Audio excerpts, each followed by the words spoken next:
Hi hello guys, very good morning. ಎಲ್ಲರೂ ಹೇಗಿದ್ದೀರಾ? I hope ಎಲ್ಲರೂ ಚೆನ್ನಾಗಿದ್ದೀರಾ ಅಂತ ಅಂದ್ಕೊಂಡಿದ್ದೀನಿ. ನಾನು ಕೂಡ ಚೆನ್ನಾಗಿದ್ದೀನಿ. ಇವತ್ತು ರಿತಿಕ್ಷನ್ ಆ್ಯಕ್ಚುಲಿ ಸ್ಕೂಲಿಗೆ ಕಳಿಸಿದ್ದೀನಿ. ತಿಂಡಿಗೆ ಏನು ಮಾಡಿದ್ದೀನಿ ಅಂತ ತೋರಿಸ್ತೀನಿ. ಸೊ ತಿಂಡಿ ಇವತ್ತು ರಿತಿಕ್ಷನ್ ಫೇವ್ರೆಟು.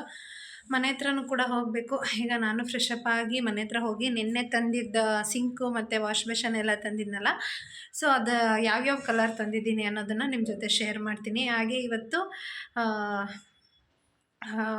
ಎಲ್ಲಿಗೆ ಹೋಗಬೇಕು ಅಂತ ಅಂದ್ಕೊಂಡಿದ್ದೀನಿ. ಸೊ ನೋಡೋಣ ಅಲ್ಲಿಗೂ ಹೋಗ್ತಾರಾ ಇಲ್ವಾ. ಕಾಲ್ ಮಾಡಿದ್ರೆ ಈಗ ಫ್ರೆಶ್ ಅಪ್ ಆಗಿ ಬಂದು ವ್ಲಾಗ್ ಕಂಟಿನ್ಯೂ ಮಾಡ್ತೀನಿ. ರಿತಿಕ್ಷಾ ಸ್ಕೂಲಿಗೆ ಹೋಗಿದ್ದಾಳೆ. ಸೊ ಬನ್ನಿ, ನಾನು ಫ್ರೆಶ್ ಅಪ್ ಆಗಿಬಿಟ್ಟು ಆಮೇಲೆ ಕಂಟಿನ್ಯೂ ಮಾಡ್ತೀನಿ. ಪ್ಲೇಸ್ ಈ ಥರ ಬಂದಿದೆ, ತುಂಬ ಬಿಸಿ ಬಿಸಿ ಇದೆ. ಈಗೋಸ್ಕರ ವೇಟಿಂಗು. ಮನೆಯಲ್ಲಿದ್ದಾಗ ಆ್ಯಕ್ಚುಲಿ ಇಬ್ಬರು ಒಟ್ಟಿಗೆ ತಿಂತೀವಿ. ಇನ್ನು ಶುಕ್ರವಾರದ ಪೂಜೆ ಎಲ್ಲ ಮುಗಿಸಿದ್ದೀನಿ. ಪೂಜೆ ಎಲ್ಲ ತುಂಬ ಚೆನ್ನಾಗಾಗಿದೆ. ಮನೆ ಹತ್ರ ಹೋಗಬೇಕು. ನಿನ್ನೆ ವ್ಲಾಗಲ್ಲಿ ನಿಮ್ಗೆ ಶೇರ್ ಮಾಡಿದ್ದೆ. ಸೊ ಮನೆಗೆ ಏನೇನು ತೊಗೊಂಬಂದಿದ್ದೀನಿ ಅಂತ ಇವತ್ತೆಲ್ಲ ಹೋಗಿ ಬಿಚ್ಚಿ ನೋಡಬೇಕು. ಕೆಲಸದವ್ರು ನಾಳೆ ಬರ್ತಾರಲ್ವ, ಸೊ ಹಾಗಾಗಿ ತುಂಬ ದಿನ ಆಗಿತ್ತು ಮನೆ ಹತ್ರನೂ ಕೂಡ ಹೋಗಿಲ್ಲ. ಇವತ್ತು ಹೋಗಿ ನಿನ್ನೆ ತಂದಿರೋ ಕಲರ್ ಕಾಂಬಿನೇಷನ್ಸ್ ಹೆಂಗಿದೆ ಅಂತ. ಆ್ಯಕ್ಚುಲಿ ನಾನೇನು ವಿಡಿಯೋದಲ್ಲಿ ತೋರಿಸೋದನ್ನ ಫೈನಲ್ ತೊಗೋಬೇಕಾದ್ರೆ ನಾನು ಅದನ್ನು ತೊಗೊಳ್ಳೇ ಇಲ್ಲ, ಬೇರೆದು ಚೇಂಜ್ ಮಾಡ್ಕೊಬಿಟ್ಟೆ. ಅದು ಏನಂತ ಗೊತ್ತಿಲ್ಲ, ಎಲ್ಲ ಮೂಮೆಂಟ್ಸಲ್ಲೂ ನಾನು ಪಟ್ಟಂತ ಈ ಥರ ಚೇಂಜ್ ಮಾಡ್ಕೊತಿರ್ತೀನಿ. ಸೊ ಅದು ಹೆಂಗೆ ಕಾಣಿಸ್ತಿದೆ ಏನು ಅಂತ ಮನೆ ಹತ್ರ ಹೋಗಿ ವ್ಲಾಗ್ ಶೇರ್ ಮಾಡ್ತೀನಿ. ಆಲ್ಮೋಸ್ಟ್ ಮನೆ ಕೆಲಸ ನಿಲ್ಲಿಸ್ದಾಗಿಂದ ಒಂದು 2 months ಆಗಿತ್ತು, ಮನೆ ಹತ್ರ ಹೋಗೇ ಇಲ್ಲ. ಬನ್ನಿ ಇವತ್ತು ಹೋಗೋಣ. ಇನ್ನು ತಿಂಡಿಗೆ ಆ್ಯಕ್ಚುಲಿ ಇವತ್ತು ಗೀ ರೈಸು ಮತ್ತು ಕುರ್ಮ ಮಾಡಿದ್ವಿ. ನಾನು ಲೋಕಿ ಒಟ್ಟಿಗೆ ತಿಂಡಿ ತಿಂದ್ಕೊಂಡು ಮನೆ ಹತ್ರ ಹೋಗೋಣ ಅಂತ ಹೊರಟೆ. ಅಷ್ಟೇ ಬಂದೆ, ಮನೆ ಹತ್ರ ಬಂದೆ. ಯಾವ್ದ್ಯಾವುದು ಏನೇನೋ ತೋರಿಸ್ತೀನಿ ನೋಡಿ. ನಿನ್ನೆ ತೊಗೊಂಡು ಬಂದಾಗ ಬೆಳಗ್ಗೆ ಬರೋಣ ಅಂದ್ಕೊಂಡೆ, ಬಟ್ ಬರೋಕ್ಕಾಗಲಿಲ್ಲ. ಸೊ ಯಾವ್ದ್ಯಾವುದು ಯಾವ ಕಲರು ಯಾವ್ಯಾವ ಮನೆಗೆ ಅನ್ನೋದನ್ನು ಶೇರ್ ಮಾಡ್ತೀನಿ ಬನ್ನಿ. ಇನ್ನು ಯಾವ್ದ್ಯಾವುದು ಎಲ್ಲೆಲ್ಲಿಗೆ ಅಂತ ತೋರಿಸ್ತೀನಿ ಬನ್ನಿ. ತೊಗೊಂಡು ಬಂದು ನಿನ್ನೆ ಕೆಳಗಡೆನೇ ಇಟ್ಬಿಟ್ಟಿದ್ವಿ. ಸೊ ಲೋಕಿ ಒಬ್ಬನೇ ಇರೋದ್ರಿಂದ ಮೇಲೆ ಶಿಫ್ಟ್ ಮಾಡೋಕ್ಕಾಗಿರಲಿಲ್ಲ. 3 ಕಲರ್ ತೋರಿಸ್ತೀನಿ ನೋಡಿ. ಇದು ಬಂದು ನಾನಿರೋ ಮನೆಗೆ ಹಾಕಿಸ್ಕೊತಾ ಇದ್ದೀನಿ. ಇದು 2nd ಫ್ಲೋರ್ ಬಂದು ಇದು ಗ್ರೌಂಡ್ ಫ್ಲೋರ್ಗೆ. ಇದೆ ನಾನು ಹೇಳಿದ್ದು ನಿಮಗೆ ತೋರಿಸ್ತೀನಿ ಅಂತ.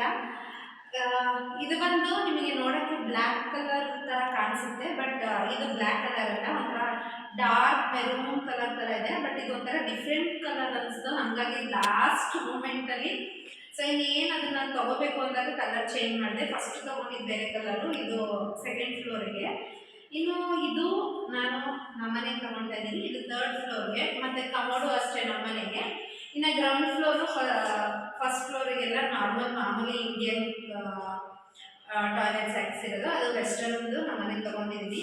ಇನ್ನು ಇದು ಬಂದು ಗ್ರೌಂಡ್ ಫ್ಲೋರ್ ತೊಗೊಂಡಿದ್ದೀನಿ. 3 ಮನೆಗೂ ಒಂದೊಂದು ಕಲರ್ ತೊಗೊಂಡಿದ್ದೀನಿ.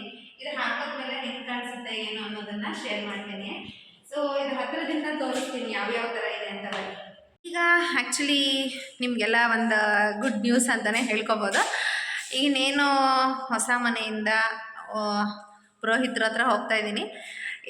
ಯಾವಾಗ ಗೃಹ ಪ್ರವೇಶ ಮಾಡೋದು ಅಂತ ಡೇಟ್ ಫಿಕ್ಸಿಂಗೆ.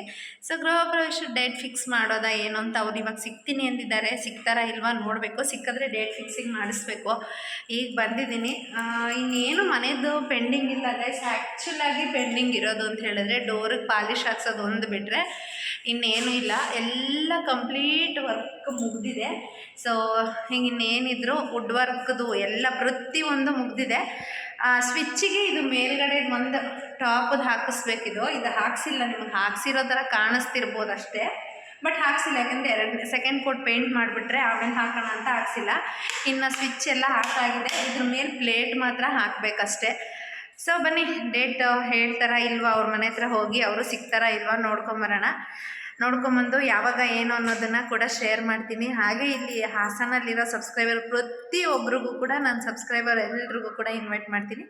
ಇದು ಸಿಗ್ತಾರಾ ಇಲ್ವಾ ನೋಡ್ಕೊಂಬರೋಣ ಬನ್ನಿ. ಅವಳದು ಮಾಡೋಣ ಕರ್ಸಿರೋದ್ರಿಂದ ಇಷ್ಟು ಹೋಮ ಮಾಡ್ತಕ್ಕಂಥದ್ದು ಸರ್ವೇ ಸಾಮಾನ್ಯ. ನಿಮ್ಮನೆ ಆದರೂ ಅಷ್ಟೇ, ನಮ್ಮ ಮನೆ ಆದರೂ ಅಷ್ಟೇ. ಇಷ್ಟು ಮಾಡಿಸಿ ಸಾಕು. ತುಂಬ ಹರ್ಬಟ ಮಾಡೋದು ಬೇಡ, ಗೊತ್ತಲ್ಲ. ಇಷ್ಟು ಹೋಮ ಹಿಂದೊಂದು ದಿವಸ ಮಾಡಬೇಕು. ರಾತ್ರಿ ಇನ್ನೊಂದು ದಿವಸ ಮಾಡಬೇಕು. ಇನ್ನೊಂದು ದಿವಸ ದಿನ ಚೆನ್ನಾಗಿದ್ರೆ ಅವತ್ತು ಚಪ್ರ ಹಾಕೋಬೇಕು. ಬೆಳಗ್ಗೆ ನಾವು ಬರೋ ಅಷ್ಟೊತ್ತಿಗೆ ಸಂಜೆ ಮಧ್ಯಾಹ್ನ 2:30-3 ಗಂಟೆಗೆ ಬಂದು ಪುಣ್ಯ ಮಾಡ್ಕೊತೀನಿ.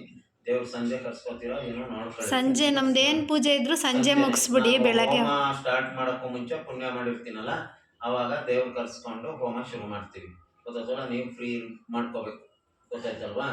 ಅದು ಬೆಳಗ್ಗೆ ಎದ್ದು ಗಂಗೆ ತಂದು ಫಸ್ಟು ಪೂಜೆ, ಹಾಲುಕ್ಸೋದು, ತಾಮ್ರದ ಕಾಸು ಹೊಡೆಯೋದು ಹೊಸ್ಲಿಗೆ, ಸುತ್ತ ದಾರ ಕಟ್ಟಿಸಿ ಹಸ್ತ ಹೊಡೆಯೋದು, ಅನ್ನ ಬಲಿ ಕುಂಬಳಕಾಯಿ ಎಲ್ಲ ಬೆಳಗ್ಗೆ ಗಂಗೆ ಪೂಜೆ ಎಲ್ಲ. ಇಷ್ಟು ಪ್ರೊಸೀಜರು. ಸತ್ಯನಾರಾಯಣ ವ್ರತ ಬೇಕು ಅಂತಂದರೆ ನೀವು ಅಲರ್ಟ್ ಆಗಿರಬೇಕು. ಸೊ ನೋಡಿದ್ರಲ್ಲ, ಪುರೋಹಿತರು ಯಾವ್ಯಾವ ರೀತಿ ಇರಬೇಕು ಏನೇನು ಅಂತ ನಮಗೂ ಹೇಳ್ತಾಯಿದ್ರು. ಇನ್ನು ನಾವು ಅವ್ರು ಹೇಳಿದ್ದಂಗೆ ಯಾವ್ಯಾವ ರೀತಿ ಇರಬೇಕು, ಏನೇನು ಪೂಜೆ ಮಾಡ್ಕೋಬೇಕು ಅಂಥೇಳಿ ಮಾತಾಡಿಕೊಂಡು ಫೈನಲಿ ಡೇಟ್ ಫಿಕ್ಸ್ ಮಾಡ್ಕೊಂಬಂದ್ವಿ. ಯಾವ ಡೇಟು ಅಂತ ಮುಂದೆ ಹೇಳ್ತೀನಿ ನೋಡಿ. ಬೆಳಗ್ಗೆ 9 ಗಂಟೆ ಇಷ್ಟೊತ್ತಿಗೆಲ್ಲ ಫ್ರೀ ಆಗ್ಬಿಡ್ತೀರಿ ಗಂಟೆ. ಆಮೇಲೆ ಬಂದು ನೆಂಟರು ಇಷ್ಟು ನಿಮ್ಮ ಕೆಲಸ ಏನು ಮುಗಿಸ್ಬಿಟ್ಟು ಬರ್ತೀವಿ. ಆಗುತ್ತಲ್ವಾ? ಸರಿ. ಹೆಸರು ಲೋಕೇಶ್. ಆಮೇಲೆ ನಿಮ್ಮ ಹೆಸರು? ಲಕ್ಷ್ಮಿ. ಪಾಪಗೆ ಎಷ್ಟು ವರ್ಷ? 2 ವರ್ಷ. ಗಂಡು ಮಗು. ಏನು ಹೆಸರು? ಋತ್ವಿಕ್. ಋತ್ವಿಕ್. ಋತ್ವಿಕ್. ನಾಮಕರಣ ನನಗೆ ಶೇರ್ಸ್ ಮಾಡಿದ್ರೆ ನಾಮಕರಣ ಅವಾಗ ಬೆಳಗ್ಗೆ ಮಾಡೋಣ. ಮುಗಿಸಿದ ತಕ್ಷಣ ನನಗೆ ಜ್ಞಾಪಿಸ್ಬೇಕಲ್ಲಿ. ಹೇಳ್ತೀನಿ ಅದಕ್ಕೆ ಏನು ಬೇಕು ತೊಗೊಂಬಂದ್ರೆ ಅವತ್ತು ದಿನ ಚೆನ್ನಾಗಿದೆಯಾ ನೋಡ್ಕೊಳ್ಳೋಣ. ಬಸವ ಜಯಂತಿ ಆದ್ರೂ ಅವತ್ತು ಮಗುಗೆ ತರಬಲ ಇರಬೇಕು. ಈಗ ಏನಾಗುತ್ತೆ ಗೊತ್ತಾ, ಗಣಪತಿ ಹಬ್ಬ ಗೌರಿ ಹಬ್ಬ ಇರುತ್ತೆ, ಗೃಹ ಪ್ರವೇಶ ಮಾಡೋಕ್ಕಾಗಲ್ಲ. ಹಬ್ಬನೇ ಬೇರೆ. ವಾರಾತಿಥಿ ನಕ್ಷತ್ರದಲ್ಲಿ ಯೋಗ ಇದ್ದು ಗೃಹ ಪ್ರವೇಶ ಮದುವೆ ಮಾಡ್ತಕ್ಕಂಥ ಯೋಗನೇ ಬೇರೆ. ಇವಾಗ ನಾಮಕರಣ ತಾನೇ ನೀವು ಹೇಳಿದ್ದು? ನಾಮಕರಣ ನೋಡ್ತೀನಿ. ಈಗ ಹಂಗೆ ನೋಡಿದ್ರೆ ನಾವು ಕಾರ್ಡಲ್ಲಿ ಹಾಕ್ಸಕ್ಕೆ ಹಾಕ್ಸೋಕ್ಕೆ ನನಗೆ ಈಸಿ ಆಗುತ್ತೆ. ಈಗ ನೋಡಿ ಹೇಳಿ, ಬೇಡ ಅನ್ನೋದಾದರೆ ಇನ್ನೊಂದು ದಿವಸ ದೇವಸ್ಥಾನದಲ್ಲೇ ಬಂದು ಸುಮ್ಮನೆ ಸಿಂಪಲ್ಲಾಗಿ ಪೂಜೆ ಮಾಡ್ಕೊಳ್ಳಿ ಗಣಪತಿ ಬಂದು. ಇನ್ನು ಅದಾದಮೇಲೆ ಋತ್ವಿಕ್ಗೂ ಕೂಡ ನಾಮಕರಣ ಒಟ್ಟಿಗೆ ಮಾಡೋಣ ಅಂತ ಅಂದ್ಕೊಂಡ್ವಿ. ಬಟ್ ಅವತ್ತು ಬೇಡ ಅಂತ ಹೇಳಿದ್ರು. ಸೊ ಅವತ್ತು ಸಿಂಪಲ್ಲಾಗಿ ಪೂಜೆ ಮಾಡಿಕೊಂಡು ನೆಕ್ಸ್ಟ್ ಡೇ ದೇವಸ್ಥಾನದಲ್ಲೇ ಇಟ್ಕೊಳ್ಳೋಣ ಅಂತ ಹೇಳಿದ್ರು. ಇನ್ನು ಅಲ್ಲಿಂದ ಮನೆಗೆ ಬಂದ್ವಿ ಗೈಸ್. ಇನ್ನು ನೋಡಿದ್ರಲ್ಲ, ಈಗಷ್ಟೇ ಪುರೋಹಿತರ ಹತ್ರನೂ ಕೂಡ ಹೋಗಿ ಬಂದ್ವಿ. ಸೊ ಫೈನಲಿ ನಮ್ಮ ಮನೆ ಗೃಹ ಪ್ರವೇಶದ ಡೇಟ್ ಫಿಕ್ಸ್ ಆಯಿತು. ಸೊ ಅವ್ರು ಸಿಗಲ್ಲ ಅಂತ ಹೇಳಿ ಬೆಳಗ್ಗೆನೇ ಹಂಗೆ ನೆನ್ನೆ ನೈಟ್ ಸಿಗ್ತೀನಿ ಅಂದರು. ಆ್ಯಕ್ಚುಲಿ ನೈಟ್ ಸಿಕ್ಕಿರಲಿಲ್ಲ ಅವರು. ಸೊ ಈಗ ಇದ್ದು ಇನ್ನು ಸ್ನಾನ ಮಾಡಿದ ಯಾರೂ ಇಲ್ಲ ಅಷ್ಟು ಬೇಗ ಹೋಗಿ, ಆಮೇಲೆ ಹೊರಗಡೆ ಹೋದರೆ ಕಷ್ಟ ಅವರು ಅಂತ ಹೇಳಿ ಬೇಗ ಹೋಗಿ ಬಂದ್ವಿ. ಇನ್ನು ಪ್ರೊಸೀಜರ್ಸ್ ಎಲ್ಲ ಹೇಳಿದ್ರು, ನೀವು ಕೇಳಿಸ್ಕೊಂಡ್ರಿ ಅಂತ ಅನ್ಸತ್ತೆ.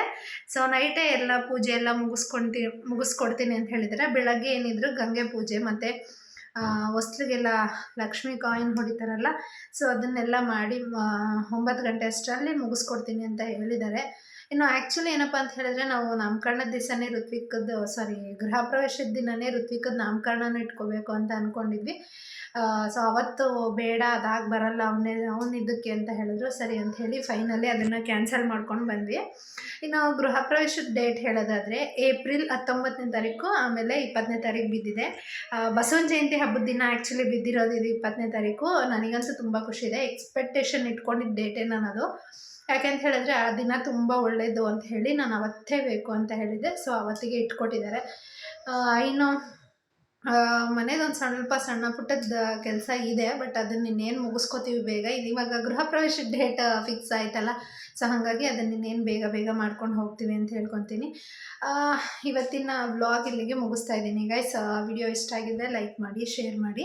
ಹಾಗೆ ಇನ್ನೂ ಯಾರ್ಯಾರು ನನ್ನ ಚಾನಲ್ಗೆ ಸಬ್ಸ್ಕ್ರೈಬ್ ಆಗಿಲ್ಲ, ಸಬ್ಸ್ಕ್ರೈಬ್ ಮಾಡ್ಕೊಂಡು ಸಪೋರ್ಟ್ ಮಾಡಿ ಅಂತ ಹೇಳ್ತಾ, ನನ್ನೆಲ್ಲ ಸಬ್ಸ್ಕ್ರೈಬರ್ಸು ಕೂಡ ಸೊ ಏಪ್ರಿಲ್ 19, 20ನೇ ತಾರೀಕು ಬನ್ನಿ ಅಂತ ಹೇಳ್ತೀನಿ. ಸೊ ಇನ್ವಿಟೇಷನ್ ಕಾರ್ಡ್ ಬಂದಮೇಲೆ ಅದನ್ನು ಕೂಡ ಪೋಸ್ಟ್ ಮಾಡ್ತೀನಿ ನಿಮಗೆ ಅಂತ ಹೇಳ್ತಾ ಇವತ್ತಿನ ವ್ಲಾಗ್ ಮುಗಿಸ್ತಾ ಇದ್ದೀನಿ. Bye, take care, love you all guys.